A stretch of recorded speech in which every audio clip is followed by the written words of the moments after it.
lab schools in motion, which will serve 5,000 public school students across all 8 superintendent regions. And we have new applications waiting to be funded. Lab schools specializing in healthcare, coding, space, maritime, and of course, teaching.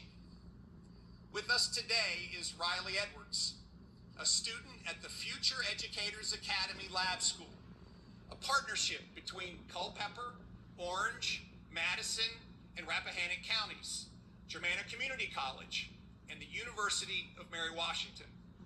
After she graduates from the Future Educators Academy next year, Riley will have her associate's degree in early education at no cost to her.